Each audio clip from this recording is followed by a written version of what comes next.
نحمده ونصلي ونسلم على رسوله الكريم اما بعد اعوذ باللہ من الشیطان الرجیم بسم اللہ الرحمن الرحیم یرفع اللہ الذین آمنوا منکم والذین اوتوا العلم درجات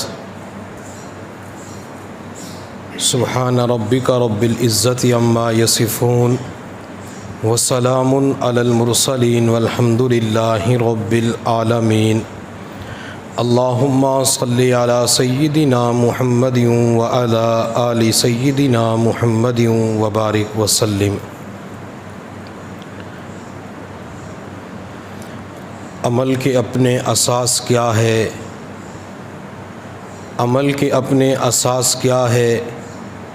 بجز ندامت کے پاس کیا ہے؟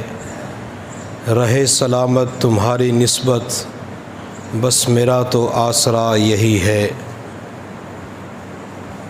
اللہ رب العزت نے اس کائنات کے اندر جتنی بھی مخلوقات پیدا فرمائی ہے وہ مخلوقات چاہے اڑنے والی ہے، تیرنے والی ہے، بھاگنے والی ہے، پیٹ کے بل چلنے والی ہے،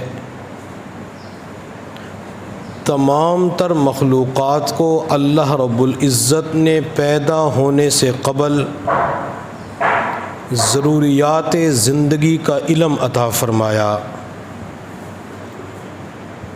دنیا کے اندر کوئی مخلوق بھی ایسی نہیں جس نے بیج سے نکل کر، انڈے سے نکل کر، رحم سے نکل کر خارج سے علم حاصل کیا ہو۔ تمام تر مخلوقات کو اللہ رب العزت پیدا ہونے سے پہلے علم عطا فرما دیتے ہیں۔ چنانچہ ہم دنیا کے اندر دیکھتے ہیں جو دیسی مرغی ہوتی ہے یہ ہمیشہ کے لیے انڈوں کے اوپر 21 دن کے لیے بیٹھتی ہے۔ اب جو ہی مرغی کی 21 دن کی گنتی پوری ہو جاتی ہے تو یہ انڈوں سے اٹھ جاتی ہے۔ اب اس مرغی کو 21 دن کا علم کون سکھاتا ہے؟ 21 دن کے لیے انڈوں کے اوپر بیٹھنے کی تعلیم کون دیتا ہے؟ کوئی ادارہ سکھاتا ہے، کوئی جامعہ سکھاتا ہے، کوئی یونیورسٹی سکھاتی ہے، کوئی ٹیوشن سنٹر انسٹیٹیوٹ سکھاتا ہے؟ کوئی بھی نہیں سکھاتا۔ اللہ رب العزت پیدا ہونے سے قبل مرغی کو 21 دن کا علم عطا فرماتے ہیں۔ ایک مرتبہ امام احمد بن حنبل رحمۃ اللہ علیہ سے کسی نے پوچھا کہ اس کائنات کو بنانے والا کون ہے؟ تو امام احمد بن حنبل رحمۃ اللہ علیہ نے فرمایا اللہ ہے۔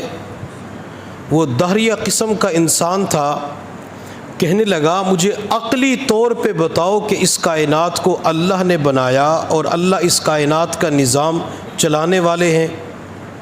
امام احمد بن حنبل رحمۃ اللہ علیہ نے فرمایا کہ میں نے ایک خوبصورت سفید رنگ کے محل کو دیکھا ہے جو ہر طرف سے بند ہے، اس کے اندر سوئی کے ناکے کے برابر روشنی کا کوئی انتظام نہیں ہے، ہوا جانے کا انتظام نہیں ہے، ہر طرف سے وہ محل بند ہے۔ اچانک میں اس محل کو دیکھتا ہوں، اس محل کے 2 ٹکڑے ہوتے ہیں، اس محل کے اندر سے ایک مخلوق نکلتی ہے، وہ مخلوق نکلنے کے فوراً بعد زمین کے اوپر دانہ چگنا شروع کر دیتی ہے۔ وہ مخلوق نہ مٹی کے اوپر اپنی چونچ مارتی ہے، نہ پتھر پہ اپنی چونچ مارتی ہے، اور اس مخلوق کا نام ہے مرغی کا بچہ جسے چوزا کہا جاتا ہے۔ امام احمد بن حنبل رحمۃ اللہ علیہ نے فرمایا محل سے مراد مرغی کا انڈا ہے جو ہر طرف سے بند ہے، سفید رنگ کا ہے، لیکن جب اللہ کا امر ہوتا ہے، اللہ چاہتے ہیں اس انڈے کے 2 ٹکڑے ہوتے ہیں تو اس بند کمرے کے اندر سے، بند محل کے اندر سے ایک مخلوق باہر نکل آتی ہے۔ اب اس مخلوق کو پیدا کرنے والا انسان ہے؟ نہیں، اس مخلوق کو پیدا کرنے والا اللہ تعالی ہے، اللہ رب العزت ہے۔ یہ مخلوق جو ہی باہر نکلتی ہے، اس مخلوق کو دانا اٹھانے کی تعلیم نہ تو ماں سکھاتی ہے، نہ والد سکھاتا ہے، نہ اس کی برادری سکھاتی ہے۔ اللہ تعالیٰ انڈے ہی کے اندر اس بچے کو یہ علم عطا کر دیتی ہے کہ تو نے انڈے سے نکلنے کے بعد دنیا کے اندر جا کے دانا اٹھانا شروع کر دینا ہے۔ تو ہر مخلوق کو اللہ تعالیٰ پیدا ہونے سے قبل علم عطا فرماتے ہیں۔ چنانچہ ہم شہد کی مکھی کو دیکھتے ہیں، شہد کی مکھی کو چھتا بنانے کا علم کوئی انسان نہیں سکھاتا، کوئی ادارہ نہیں سکھاتا۔ یہ شہد کی مکھی کسی کے پاس چلہ نہیں گزارتی، کسی کے پاس سال نہیں گزارتی کہ مجھے چھتا بنانے کا علم عطا کر دیا جائے۔ اللہ تعالیٰ اس شہد کی مکھی کو چھتا بنانے کا علم عطا کرتے ہیں۔ اب یہ شہد کی مکھی جو چھتا بناتی ہے، وہ چھتا اتنا بہترین اور مضبوط ہوتا ہے، اگر آسمان سے 1 ہفتہ مسلسل بارش برستی رہے تو پانی کا ایک قطرہ بھی اس چھتے کے اندر نہیں جا سکتا۔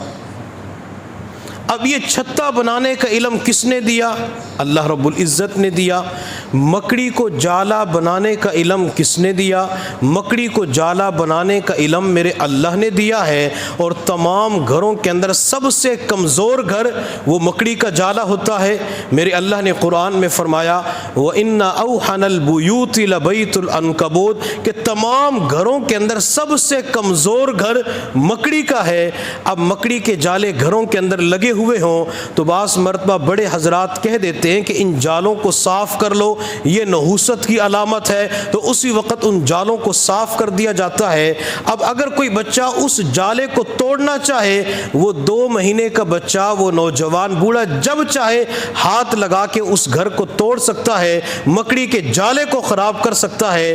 لیکن جب میرا اللہ چاہتا ہے تو اسی مکڑی کے جالے کے ذریعے غار ثور کے اندر اپنے نبی اور صدیق کی حفاظت فرما دیتی ہے۔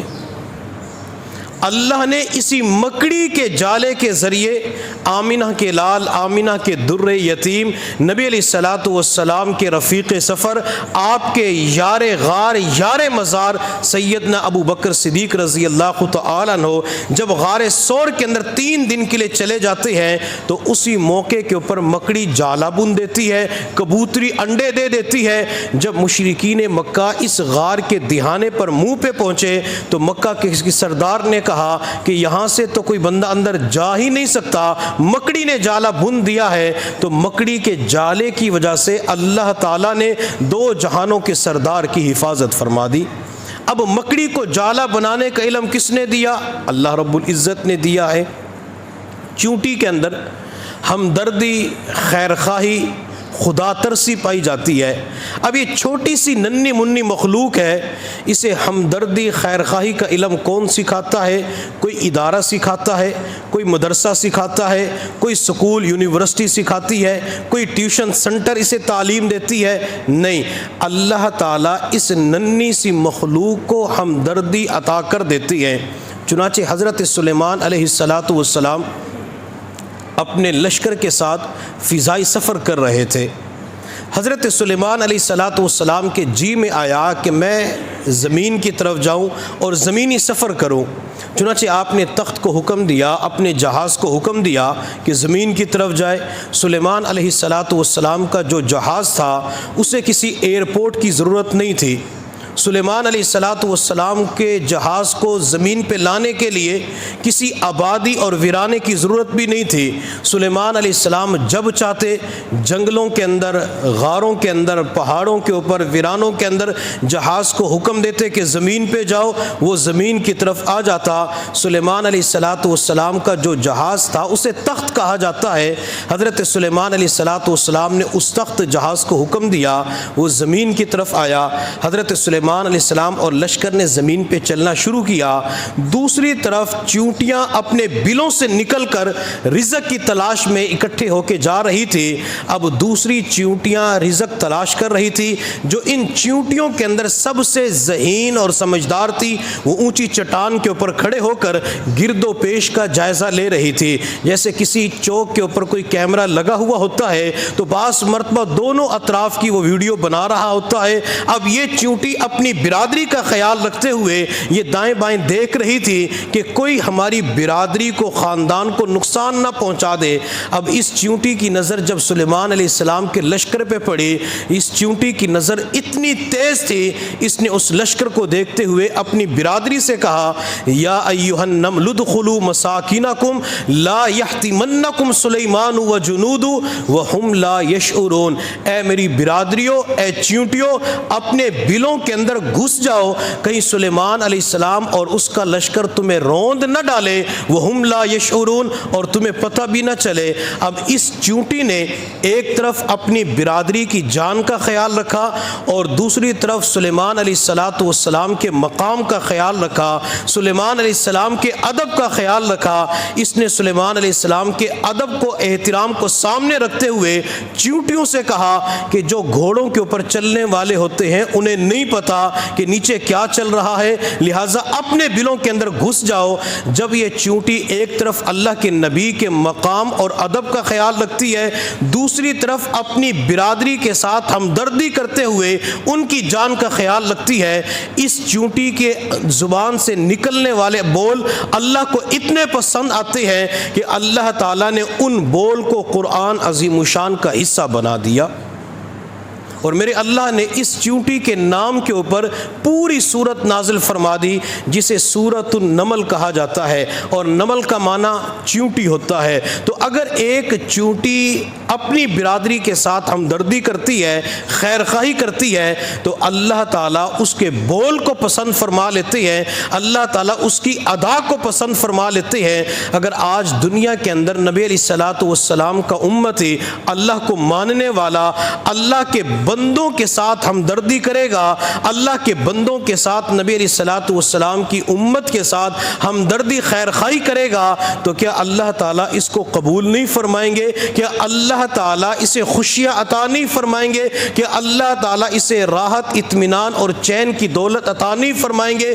اللہ تعالیٰ اپنے بندوں کو ضرور عطا فرماتے ہیں جب بندہ دوسروں کا خیال رکھتا ہے، دوسروں کو نفع پہنچانے کی کوشش کرتا ہے۔ میرے اللہ نے قرآن عظیم الشان میں فرمایا، وَأَمَّا مَا يَنْفَعُ النَّاسَ فَيَمْكُثُ فِي الْأَرْضِ۔ جو بندہ زمین کے اندر لوگوں کو نفع پہنچاتا ہے، اللہ اس کے قدموں کو زمین کے اندر جما دیتے ہیں، اللہ اس کے قدموں کو مضبوط بنا دیتے ہیں۔ ایک اللہ والے نے فرمایا کہ جو بندہ دوسروں کو نفع پہنچاتا ہے، اللہ تعالیٰ اس بندے کو کبھی غربت کے اندر مبتلا نہیں فرماتے۔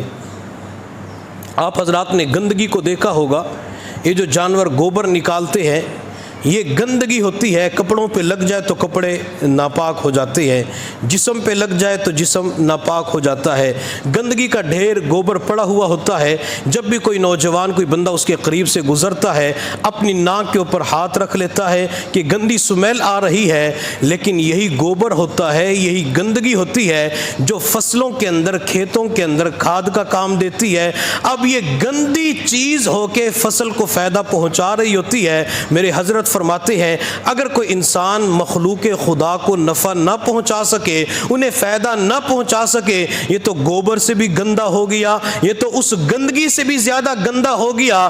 اب وہ گندی چیز ہو کے فصل کو فائدہ پہنچا رہی ہے، یہ انسان، اس کے اندر تو اللہ نے دل رکھا ہے، اللہ نے دل کے اندر جذبات رکھے ہیں، اللہ نے دل کے اندر درد کا احساس رکھا ہے۔ اگر یہ پھر بھی اپنے مسلمان بھائیوں کے ساتھ ہمدردی خیر خواہی نہیں کرتا، تو یہ بندہ گوبر اور گندگی سے بھی بڑا گندا بن چکا ہے۔ تو چیونٹی کے اندر ہمدردی اور خیر خواہی پائی جاتی ہے۔ یہ ہمدردی اور خیر خواہی کس نے عطا کی؟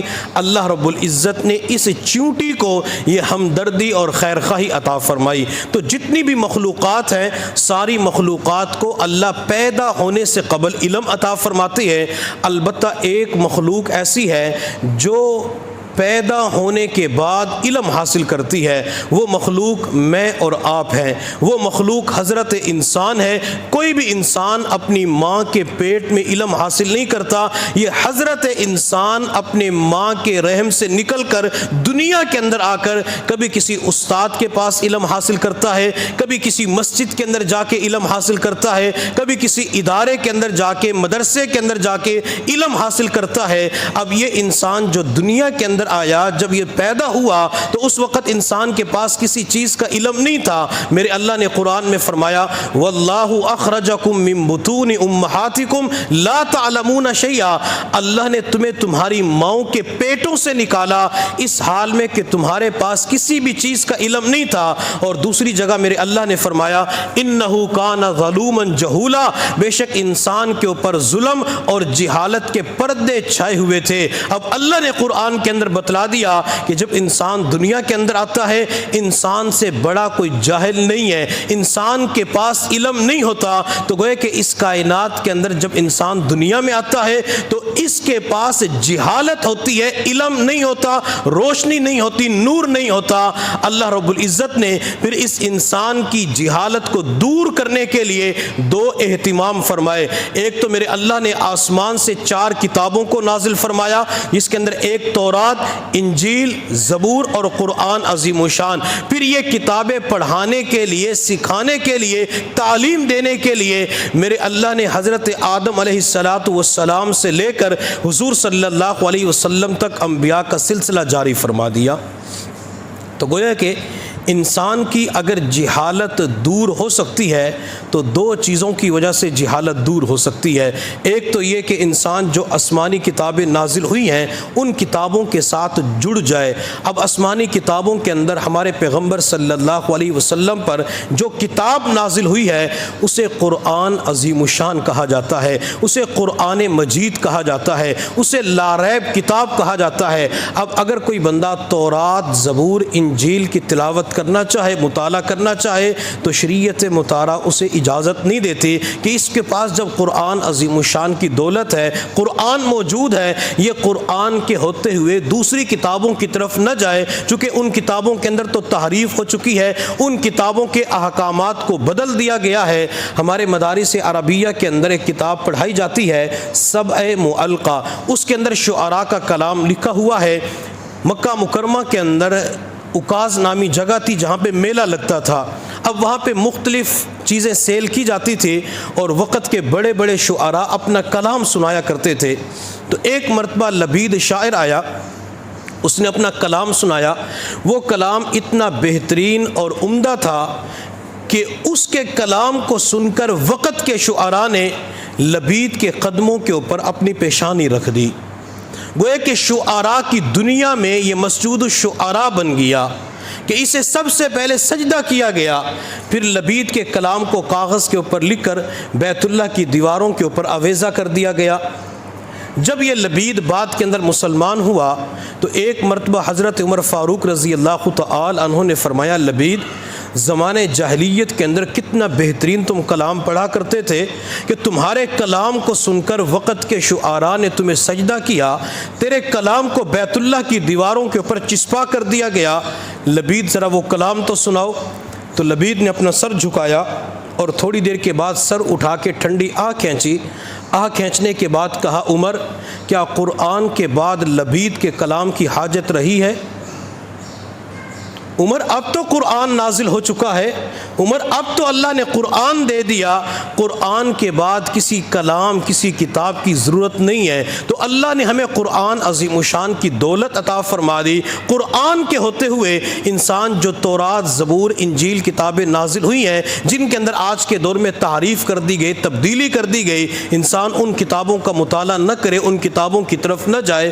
ایک مرتبہ حضرت عمر فاروق رضی اللہ تعالی عنہ کو کہیں سے تورات تورات کے اوراق ملے، وہ تورات کے اوراق اٹھا کے نبی علیہ الصلوۃ والسلام کی خدمت میں حاضر ہوئے اور نبی علیہ الصلوۃ والسلام کے سامنے بیٹھ کر تورات کی تلاوت کرنا شروع کر دی، پڑھنا شروع کر دیا، تو میرے محبوب صلی اللہ علیہ وسلم کا چہرے مبارک سرخ ہو گیا، آپ صلی اللہ علیہ وسلم جلال میں آ گئے۔ سیدنا ابو بکر صدیق رضی اللہ تعالی عنہ قریب کے اندر موجود تھے، تو ابو بکر صدیق رضی اللہ تعالی عنہ نے فرمایا عمر تجھے تیری ماں روئے، کیا تو نہیں دیکھتا اللہ کے نبی جلال میں آ چکے ہیں۔ حضرت عمر فاروق رضی اللہ تعالی عنہ نے جب سر اٹھا کے میرے پیغمبر کے والضحیٰ والے چہرے کو دیکھا تو آپ علیہ السلام کا چہرہ مکمل طور پہ سرخ ہو چکا تھا، چونکہ نبی علیہ الصلوۃ والسلام کو جب غصہ آتا تھا تو پیغمبر کا چہرہ انار کی طرح سرخ ہو جایا کرتا تھا۔ حضرت عمر نے فوراً ہاتھ جوڑ کے عرض کہ اللہ کے نبی میرا مقصد یہ تھا کہ مجھے تورات کے اوراق ملے ہیں،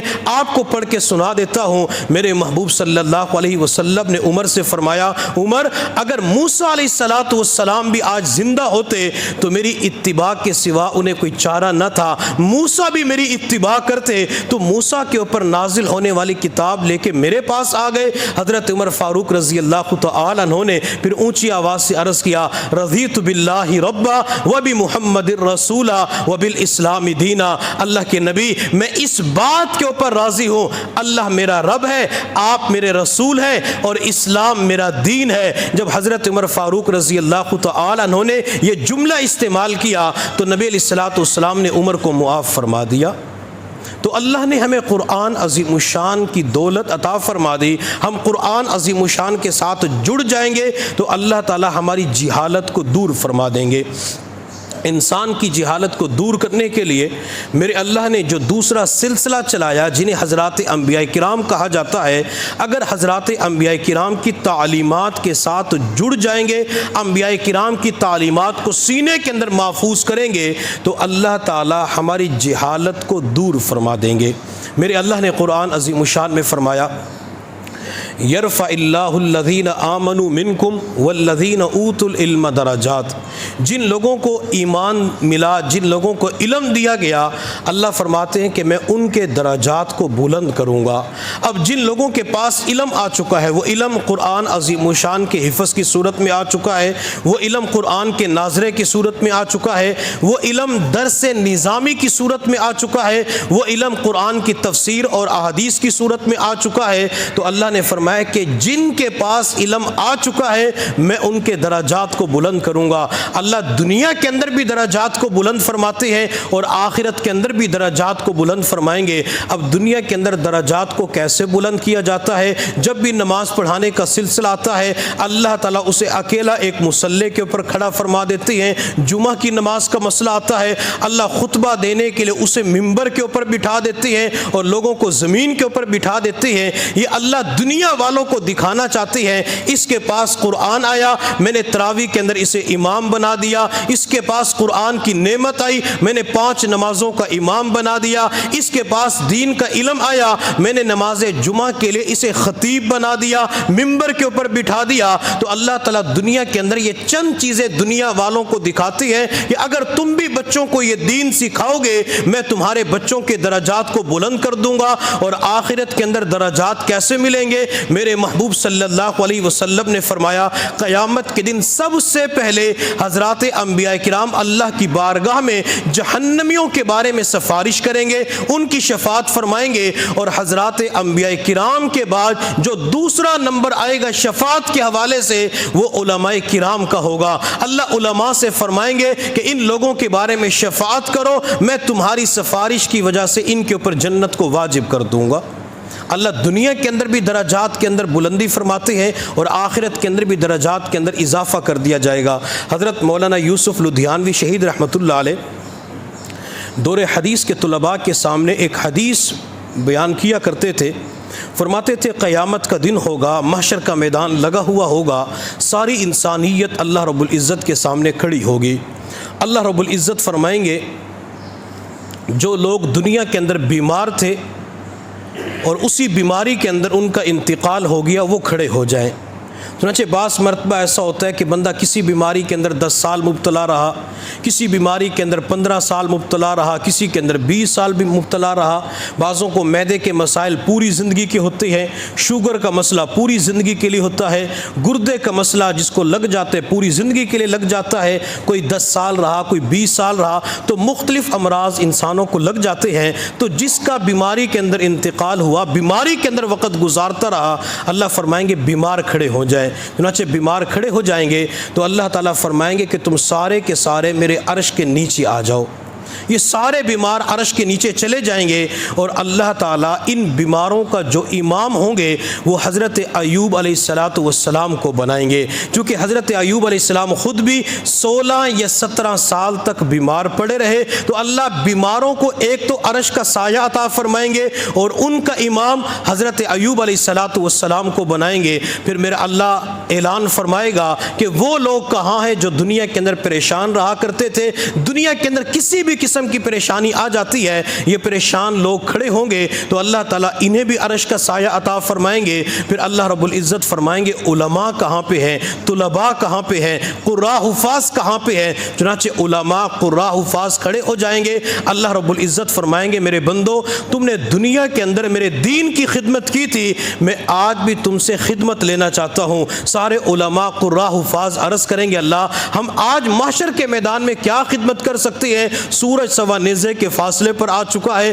آپ بھی جلال کے عالم میں ہیں، زمین پیتل کی بنی ہوئی ہے، جسم کے اوپر لباس نہیں ہے۔ اللہ رب العزت فرمائیں گے یہ محشر کے میدان کے اندر کچھ لوگ کھڑے ہیں جن کے اوپر جہنم واجب ہو چکی ہے، تم جس کی طرف جا کے ہاتھ کی انگلی سے اشارہ کرو گے میں تمہاری وجہ سے ان لوگوں کے اوپر جنت کو واجب کر دوں گا۔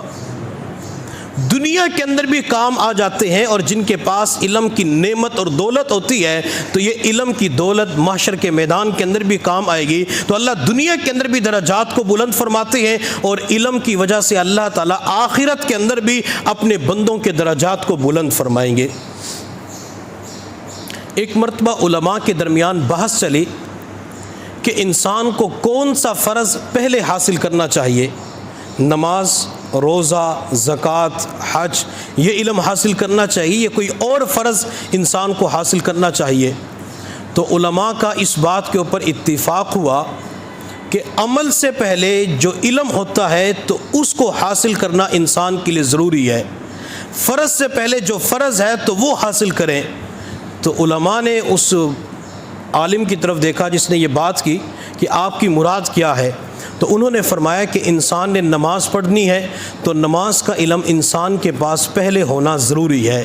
انسان نے روزہ رکھنا ہے، اب روزہ ایک عملی شکل کے اندر آ جاتا ہے، لیکن روزے کے مسائل کا علم ہونا انسان کے لیے ضروری ہے۔ انسان نے نکاح کرنا ہے تو نکاح کے مسائل کا علم ہونا ضروری ہے۔ انسان نے تجارت کرنی ہے، اپنی تجارت کو سود سے پاک کرنے کے لیے انسان کے پاس علم ہونا چاہیے۔ انسان نے بچوں کی تربیت کرنی ہے تو بچوں کی تربیت کے مسائل کا علم انسان کو ہونا چاہیے۔ انسان نے غمی کے اندر شرکت کرنی ہے، شادیوں کے اندر شرکت کرنی ہے تو شادیوں کے مسائل کا علم انسان کے پاس ہونا چاہیے۔ تو گویا کہ تمام تر عبادات سے پہلے، اخلاقیات سے پہلے، معاملات سے پہلے انسان کے پاس علم ہونا چاہیے۔ اگر انسان کے پاس نماز کا علم ہوگا وہ کتاب و سنت کی روشنی کے اندر نماز کا اہتمام کر سکتا ہے۔ اگر انسان کے پاس نماز کا علم نہیں ہوتا تو پھر نماز کے اندر غلطیاں کر رہا ہوتا ہے، حتیٰ کہ اس کی نماز اللہ کی بارگاہ میں قبولیت نہیں پاتی۔ تو ہمیں چاہیے کہ ہم اپنی زندگی کے اندر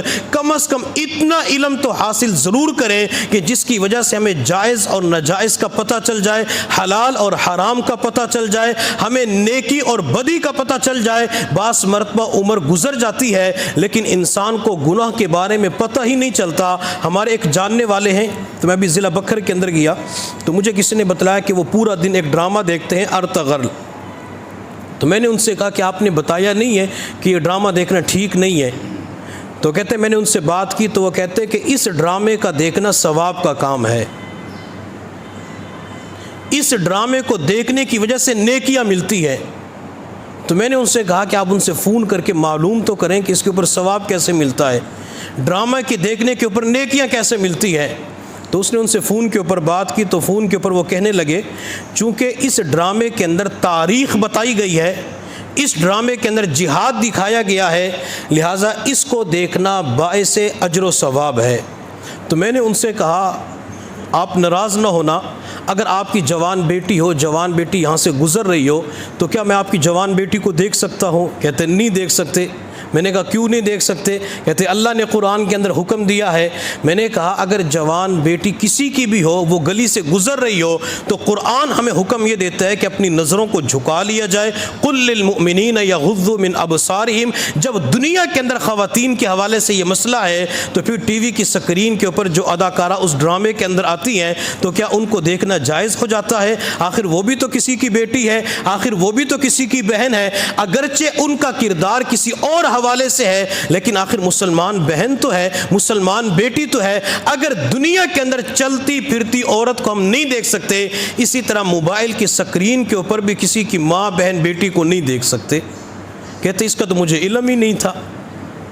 اب علم نہیں تھا تو علم حاصل نہیں کیا، تو ہمیں چاہیے کہ ہم ضروریات زندگی کا علم حاصل کریں، علماء کے ساتھ رابطے کے اندر رہیں، مدارس کے اندر جا کے علم حاصل کریں، اور خاص کر اپنے بچوں اور بچیوں کو دین کا علم ضرور دلوائیں۔ میں بعض مرتبہ دوست احباب سے کہا کرتا ہوں، اگر کسی انسان نے اپنے بچے اور بچی کو دین کا علم نہ سکھایا، تو یہی اولاد ماں باپ کے مرنے کے اوپر ماں باپ کے ساتھ دھوکہ کر رہی ہوتی ہے، ماں باپ کو دھوکہ دے رہی ہوتی ہے۔ اب ماں باپ کو دھوکہ کیسے دیتی ہے؟ آپ نے کسی بچے کو اعلیٰ تعلیم سکول یونیورسٹی کی دلوا دی، لیکن وہ ایک دن کے لیے مسجد اور مدرسے کے اندر پڑھنے کے لیے نہیں آیا، اس نے نورانی نعمانی قاعدہ نہیں پڑھا، اس نے نماز کے مسائل کو نہیں سیکھا، اس نے قرآن عظیم الشان ناظرہ نہیں پڑھا۔ اب والد دنیا سے چلا جاتا ہے، والد کی لاش چارپائی کے اوپر جنازہ گاہ کے اندر پڑی ہوتی ہے، امام صاحب اعلان کرتے ہیں کہ نیت کر لیجئے، پہلی تکبیر کے بعد ثنا، دوسری کے بعد درود شریف، تیسری کے بعد دعا پڑھی جائے گی۔ اب اس بچے کو تو دعا یاد نہیں ہوتی، والدین نے سکھائی نہیں ہوتی۔ اب وہ بچہ پریشان ہوتا ہے، امام صاحب کے پاس چل کے آتے، کان کے اندر آ کے پوچھتا ہے کہ مجھے تو یہ دعا اللہم اغفر لحینا و میتنا نہیں آتی، میں کیا کروں؟ تو امام صاحب کہتے کوئی اور دعا پڑھ لو۔ امام صاحب آپ بتائیں، تو امام صاحب کہتے ربنا آتنا فی الدنیا حسنہ، یہ پڑھ لینا۔ کہتے امام صاحب یہ بھی نہیں آتی۔ بعض مرتبہ ایسا بھی ہوتا ہے کہ انسان کے پاس بالکل علم نہیں ہوتا، وہ دینی علم کے اعتبار سے خالی اور کوڑا ہوتا ہے، تو امام صاحب اسے کہتے ہیں کہ آپ خاموش کھڑے ہو جانا، آپ کی نماز جنازہ ہو جائے گی۔ آپ ٹھنڈے دل و دماغ سے سوچیں، والد کا جنازہ سامنے پڑا ہو، ماں کی لاش سامنے پڑی ہو، اور بچے کے پاس اس وقت دعا یاد نہ ہو، بچہ ماں باپ کے مرنے کے اوپر دعا ہی نہ دے سکے، تو یہ ماں باپ کے ساتھ دھوکہ نہیں ہے تو اور کیا ہے؟ کم از کم اتنا علم تو بچے کو دے دیں کہ وہ بچہ ماں باپ کے مرنے کے بعد کم از کم ہاتھ اٹھا کے دعا کر سکے، ماں باپ کے مرنے کے اوپر جو احادیث کے اندر دعا آ چکی ہے وہ دعا پڑھ کے ایصال ثواب کر دے، والدین کی مغفرت کے لیے دعا کر دے۔ اب جو درد دل کے ساتھ دعا بیٹا اپنے والد کے لیے دے سکتا ہے، وہ کوئی اور اتنے درد دل کے ساتھ دعا نہیں دے سکتا۔ تو لہٰذا میری تمام حضرات سے اور مدرسے کے اندر بیٹھنے والی تمام ماؤں اور خواتین سے گزارش ہے کہ اپنی بچیوں اور بچوں کو دین کا علم ضرور دلوائیں۔ الحمدللہ مدارس کھل چکے ہیں، مدارس کے اندر داخلے بھی ہو رہے ہیں، تو آپ حضرات سے گزارش ہے، جیسے کہ ہمارا مدرسہ عربیہ ریاض النساء ہے، جس کے اندر تقریباً الحمدللہ 550 بچیاں زیر تعلیم ہیں، اور اب تو الحمدللہ اللہ رب العزت نے جگہ بھی کشادہ عطا فرما دی، اب تو 500 سے اوپر بھی تعداد بڑھ سکتی ہے۔ تو اپنی بچیوں کو پڑھنے کے لیے مدرسے کے اندر ضرور بھیجیں، خود مائیں اپنی بچیوں کو لے کے آئیں مدرسے کے اندر، کسی باجی کے نگران کے حوالے کر کے جائیں کہ ہم نے اپنی بیٹی آپ کو دے دی، یہ آپ کی طرف ہماری طرف سے امانت ہے، آپ نے اس بچی کو حافظہ بنانا ہے، عالمہ بنانا ہے۔ اب کل ایک پوسٹ آئی ہوئی تھی، دنیا والے کہتے ہیں کہ بچے کو اعلیٰ تعلیم کے لیے بیرون ملک کے اندر بھیج دیا جائے، کسی یونیورسٹی کے اندر بھیج دیا جائے، لیکن اس پوسٹ کے اندر لکھا ہوا تھا کہ اعلیٰ تعلیم دلوانے کے لیے اپنے بچے کو مدرسے کے اندر بھیج دیں، چونکہ ہمارے مدارس کے کے اندر جو تعلیم ہوتی ہے یہ تمام تعلیم سے اعلیٰ تعلیم ہوتی ہے۔ قرآن سے بڑھ کر کوئی اعلیٰ تعلیم ہو سکتی ہے؟ قرآن سے بڑھ کر کوئی اعلیٰ تعلیم نہیں ہو سکتی۔ یہ قرآن سینے کے اندر ہوتا ہے، دنیا کے اندر بھی یہ قرآن کام آتا ہے، آخرت کے اندر بھی کام آئے گا۔ تو اپنے بچوں کو یہاں پہ بھیجیں۔ اسی طرح بنین کے جو مدارس ہیں تو بنین کے مدارس کے اندر اپنے بچوں کو پڑھنے کے لیے بھیجیں، کسی کو حافظ بنائیں، کسی کو عالم بنائیں۔ اگر گھر کے اندر سے ایک بیٹے کو بیٹی کو حافظہ عالمہ بنا دیا تو انشاءاللہ یہی ہمارے لیے صدقہ جاریہ بن جائیں گے۔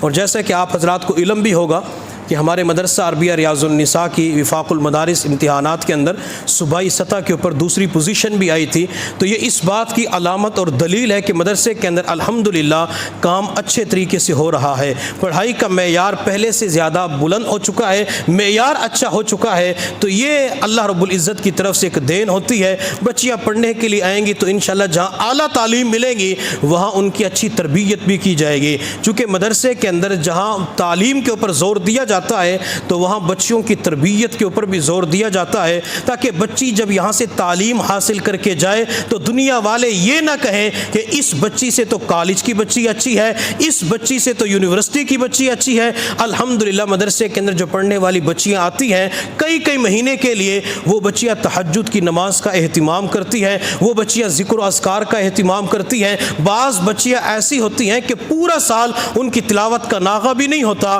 اگرچہ شرعی ایام آ جاتے ان دنوں کے اندر نماز کی بھی چھٹی ہوتی ہے، قرآن کی تلاوت بھی نہیں کر سکتی، لیکن ان ایام کے اندر جہاں قرآن کی تلاوت نہیں ہوتی، نمازوں کا اہتمام نہیں ہوتا، وہ اپنے استغفار اور درود شریف کی مقدار کو بڑھا دیتی ہیں۔ کوئی بچی ان ایام کے اندر 5000 مرتبہ استغفار پڑھتی ہے، کوئی 10,000 مرتبہ درود شریف پڑھتی ہے۔ مجھے ایک بچی نے بتایا ماہ رمضان المبارک کے اندر وہ روزانہ 20,000 مرتبہ درود شریف پڑھتی تھی۔